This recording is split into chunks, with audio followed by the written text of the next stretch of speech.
Kevin Costner didn't want to do it. Whitney Houston had never acted before. The studio thought the script was garbage.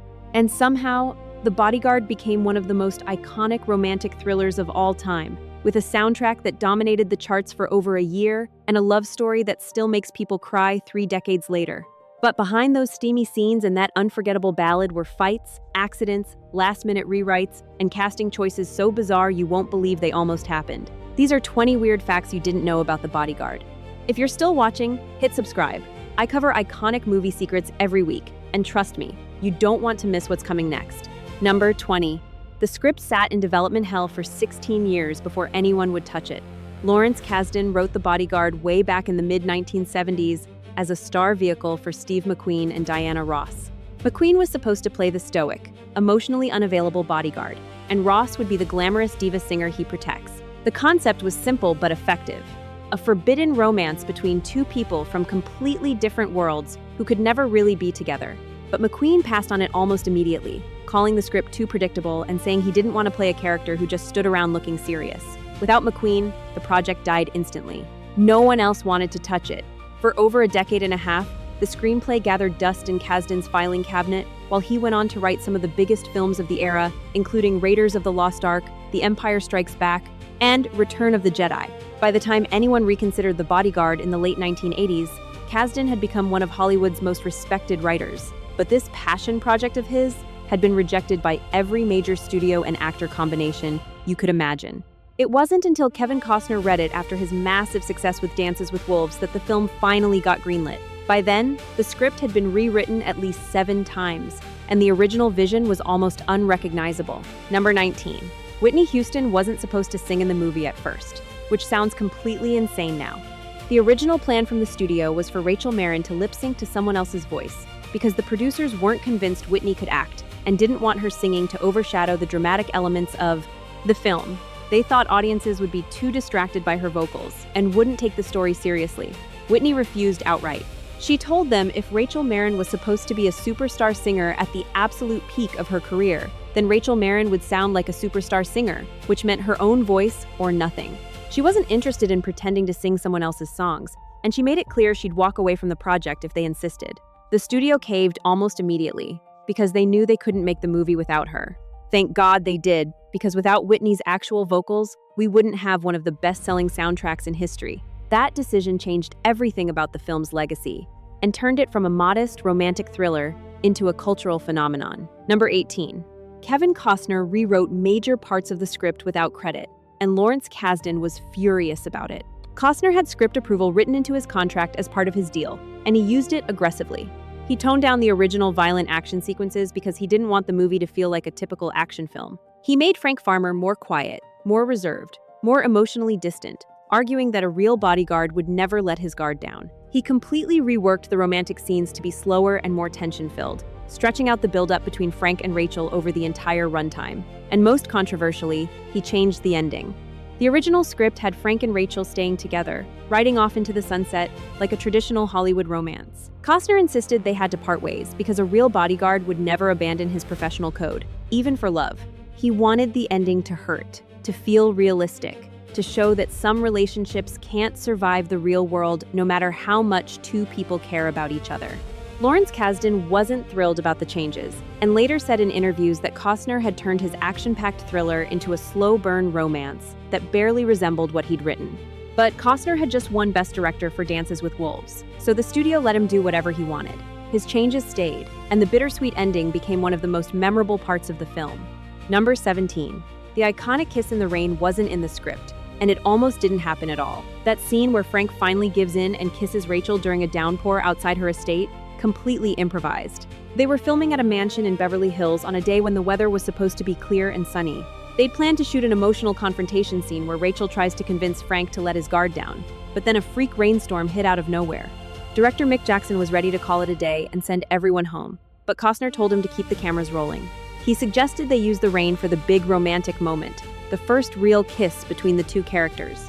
Whitney was nervous because she'd never done an on-screen kiss before and hadn't mentally prepared for it that day. Costner talked her through it between takes, reassured her, and they nailed it in just 2 takes. The rain wasn't planned. The kiss wasn't scripted. but it became the most memorable and emotionally charged moment in the entire film.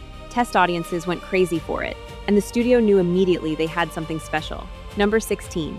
Whitney Houston's mother didn't want her to take the role and tried hard to talk her out of it. Cissy Houston thought acting would distract Whitney from her music career and told her flat out to turn it down. She believed Whitney was already at the top of the music world and didn't need to risk her reputation on something as unpredictable as Hollywood. Whitney almost listened. She was genuinely terrified of failing as an actress and worried the film would flop and ruin her reputation. She'd never taken an acting class, never been on a film set, and had no idea if she could pull off a dramatic role. It took multiple phone calls from both her manager, Clive Davis, and Kevin Costner himself to convince her the role was perfect for her. Costner told her she didn't need to act because Rachel Marron was essentially a version of herself, a superstar dealing with fame, pressure, and people who wanted pieces of her. Even after she agreed to do it, Whitney showed up to set every single day convinced she was terrible and that Mick Jackson was going to fire her. Costner spent weeks reassuring her, walking her through scenes line by line and building her confidence. He told her she was doing great even when she was convinced she wasn't. Without his constant support and encouragement, Whitney later admitted she probably would have quit halfway through production. Number 15. The Queen of the Night scene was Whitney's idea, and she fought hard to make it happen. In the film, Rachel performs Queen of the Night at the Academy Awards. But originally, the character was supposed to sing, "I Will Always Love You" at that moment. Whitney suggested they save the ballad for the emotional climax at the end, and use something more powerful and dramatic for the awards show performance. She specifically requested a song that showcased her full vocal range, something that would prove beyond any doubt that Rachel Marron was a legitimate powerhouse and not just a pop star. The producers scrambled and wrote Queen of the Night specifically for that scene, designing it to hit every register Whitney was famous for. When it came time to record, Whitney nailed it in one single take. Most professional singers need dozens of attempts to hit those kinds of notes consistently. But Whitney walked into the studio and delivered a flawless performance on the first try. The music producers asked if she wanted to do a second take, just to be safe, and she told them not to bother, because it wouldn't get any better than what they'd just recorded.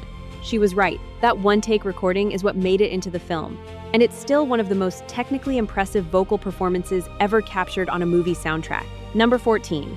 The Oscars scene cost more than some entire movies and nearly bankrupted the production. That single sequence where Rachel performs at the Academy Awards took 12 full days to film and cost over $3 million, which was an insane amount of money for one scene in 1992. To put that in perspective, some independent films were made for less than $1 million total. They built a massive replica of the Dorothy Chandler Pavilion on a soundstage in Burbank, hired over 500 extras in formal evening wear, and choreographed one of the most elaborate musical performances ever filmed. Whitney's costume alone, that shimmering gold gown, cost $40,000. The lighting setup took 3 days. The sound mixing took another week. The producers initially wanted to cut the entire scene to save money and keep the film on budget, but Costner fought them hard, arguing that it was absolutely essential to showing the audience Rachel's world and why Frank's job was so difficult. He said if they cut the Oscars performance, the movie would lose its sense of scale and glamour. He was right. That performance is one of the most iconic and visually stunning moments in the film, and cutting it would have been a disaster. Number 13. I Will Always Love You was almost cut from the soundtrack, and if it had been, the film would be remembered completely differently. The song we all associate with The Bodyguard nearly didn't make it into the movie at all. Dolly Parton had written and recorded it back in 1974 as a heartfelt goodbye to her mentor and business partner, Porter Wagoner. When Whitney's team approached Dolly in 1991 about covering it for the film, Dolly was genuinely hesitant. She didn't think a love ballad about saying goodbye fit the tone of a thriller, and she worried that a big pop cover would overshadow her original version and change how people remembered the song. Whitney recorded a demo specifically to convince Dolly it would work, and when Dolly heard it, she broke down crying in the studio. She gave her blessing immediately, telling Whitney she'd just made the song immortal and that it would introduce the song to a whole new generation. Even after Dolly approved it, some Warner Brothers executives wanted it removed from the soundtrack because they thought it was too slow, too emotional, and wouldn't perform well on pop radio. They wanted more up-tempo tracks that would appeal to younger audiences. Whitney refused to promote the album at all if they cut the song. She told them it was the heart of the entire soundtrack, and that removing it would be a huge mistake. The song stayed, and it became the best-selling single by a female artist in music history, spending 14 weeks at number 1 on the Billboard Hot 100. Number 12. Kevin Costner chose that specific arrangement for I Will Always Love You, and the music producers thought he was out of his mind. The a cappella opening, that iconic moment where Whitney's voice stands completely alone for the first verse, wasn't Whitney's idea or the producer's idea. It was Costner's. He sat in on the recording sessions even though he had no musical background, and he suggested they strip away all the instruments for the opening to let Whitney's voice carry the emotion by itself. David Foster, the legendary music producer handling the soundtrack, thought it was a terrible idea. He told Costner it would never work on radio because pop stations needed a beat and a hook in the first 10 seconds, or they'd skip to the next song. Costner insisted, and Whitney trusted him enough to try it. That a cappella opening became the most recognizable and emotionally devastating intro in pop music history. Radio stations didn't just play it, they built entire programming blocks around it, letting the song run without interruption and refusing to talk over the opening bars.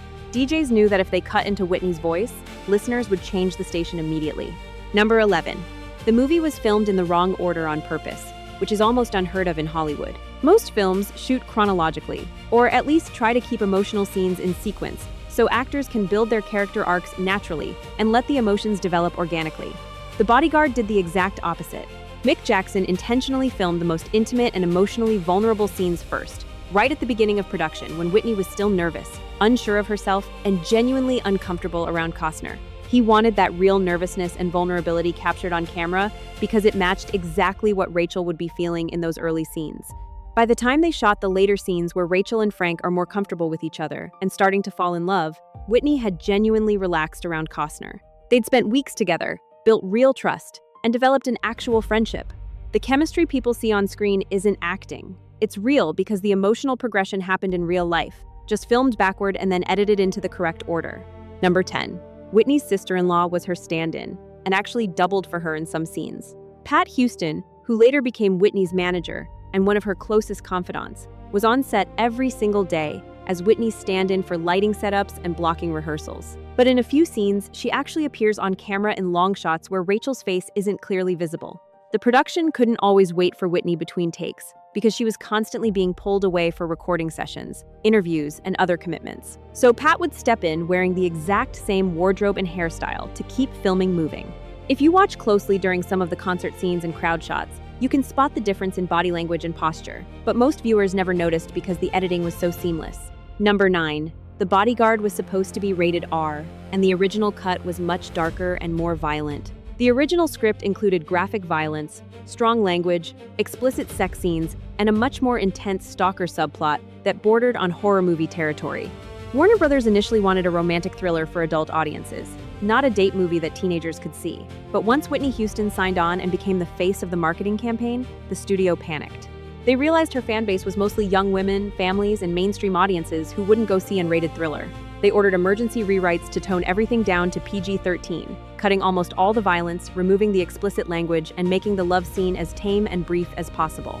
Costner and Mick Jackson fought the changes hard, arguing it would neuter the film and make it feel toothless, but the studio won. Ironically, the PG-13 rating made the film accessible to a massive audience that wouldn't have seen it otherwise, and turned it into one of the biggest hits of 1,992. The softer rating actually helped the film's success, even though creatively it frustrated everyone involved. Number 8. The climax shootout was reshot 4 separate times, and the final version was filmed just 3 weeks before release. The final confrontation where Frank saves Rachel from the assassin at the Academy Awards went through 4 completely different versions, because test audiences kept rejecting it. The first version had Frank killing the hitman with his bare hands in a brutal, extended fight sequence. Test audiences said it was too violent and made Frank seem like a monster. The second version had the hitman dying in a massive explosion that destroyed half the theater. Test audiences said it was too over the top and unrealistic. The third version had the assassin escaping and the threat remaining unresolved. Test audiences absolutely hated that and said it felt like the movie didn't have a real ending. The final version, where Frank takes a bullet protecting Rachel and the hitman is killed by security guards, was shot in emergency reshoots just 3 weeks before the film's theatrical release. Mick Jackson later called it a complete nightmare and said he lost sleep for months over whether they'd finish the new ending in time to meet the release date. Number 7. Ralph Waite played Rachel's father and absolutely hated the role. Waite, who became a beloved television icon as the dad on The Waltons, took the part purely because he needed the paycheck after a string of failed projects. But he later said in interviews that he deeply regretted it and felt the character was one-dimensional and poorly written. He thought the script didn't give him anything meaningful to do except stand around looking concerned, and he clashed repeatedly with Mick Jackson over the lack of character depth. After filming wrapped, he refused to do any press for the movie and skipped the premiere entirely. When The Bodyguard became a massive cultural hit and one of the top-grossing films of the year, Waite softened a bit and admitted he'd been completely wrong about its commercial appeal. But he still maintained it was the least satisfying and least challenging role of his entire career, and he never watched the finished film. Number 6. The sword fight scene was pure Kevin Costner ego, and everyone knew it. In the film, Frank demonstrates his martial arts skills with a samurai sword in his minimalist home while Rachel watches. That scene wasn't in the original script at all. Costner had been training in kendo and Japanese sword techniques for years as a personal hobby, and he wanted to showcase those skills on screen. He convinced Mick Jackson to add the sequence by arguing it would show Frank's discipline, control, and dedication to perfection. The scene took half a day to shoot, used multiple camera angles, and Costner did all his own sword work without any stunt double assistance. Some critics called it completely unnecessary and self-indulgent, a random detour that had nothing to do with the plot. And honestly, they weren't wrong. The scene doesn't move the story forward at all, but Costner had enough clout and creative control that no one could stop him. He wanted his sword scene, and he got it, even if it meant the film's runtime got longer for no real reason. Number 5. The lake house location was Kevin Costner's actual personal vacation property, and using it caused serious problems. The gorgeous, isolated cabin where Frank takes Rachel to hide from the stalker wasn't a rented film location. It was Costner's real vacation home, situated near Lake Tahoe in the mountains. He offered it to the production to save money on location scouting fees and rental costs, and the studio immediately jumped at the opportunity. They filmed there for 2 solid weeks, and Costner stayed in the house with the cast and crew the entire time, which created an awkward dynamic.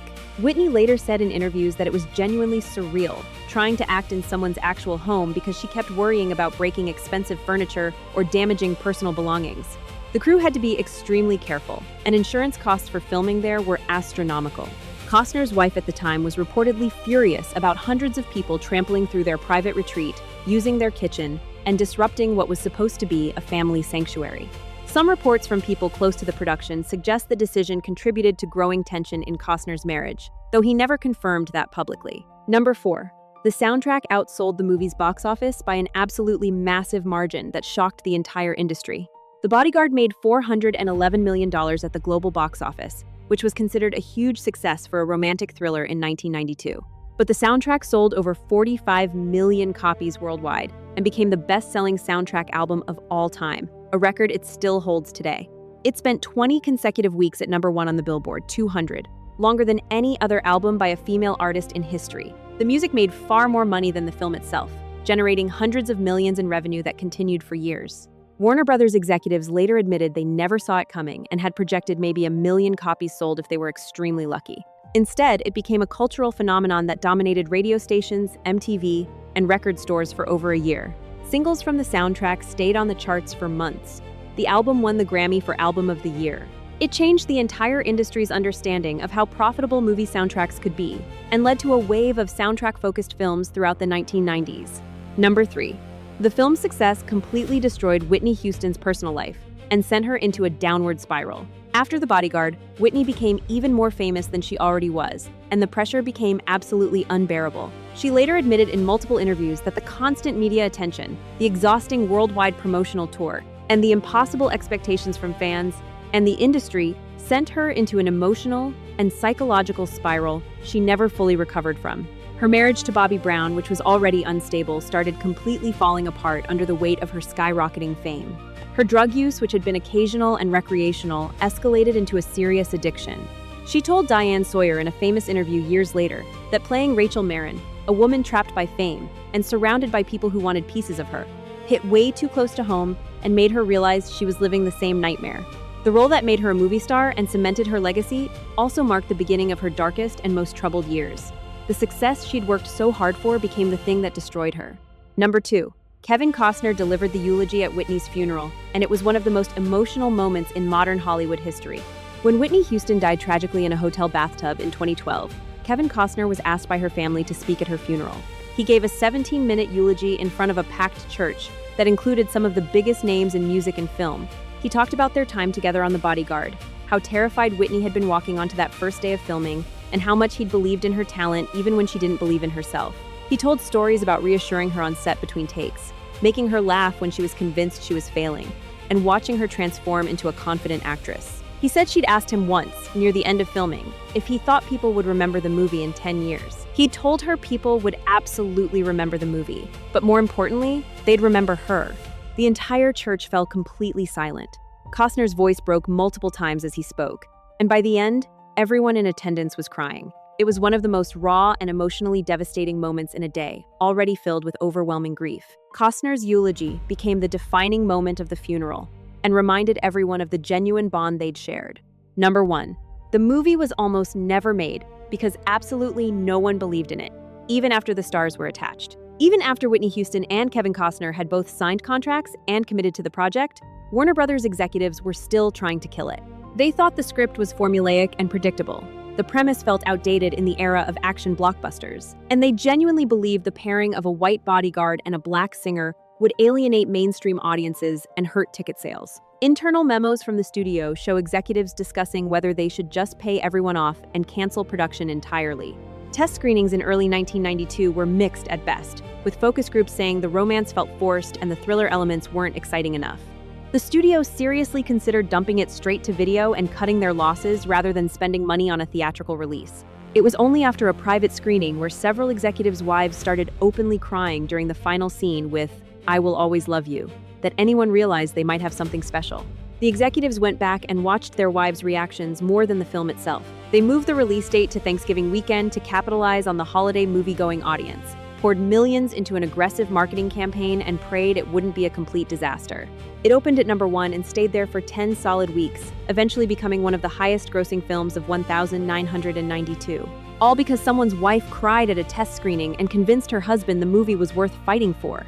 So there you have it, 20 weird facts about a movie that almost didn't happen, starring a singer who didn't think she could act and an actor who rewrote the script to make it work. The Bodyguard wasn't supposed to be a classic. It was supposed to be a modest thriller that came and went, but it became a cultural phenomenon that defined an entire era. And 30 years later, people still can't hear that opening a cappella note without thinking about Kevin Costner walking away in slow motion while Whitney Houston watches from the window, knowing they can never be together. If you made it this far, you're not a casual viewer. Click the video on screen right now, and I'll see you in the next one.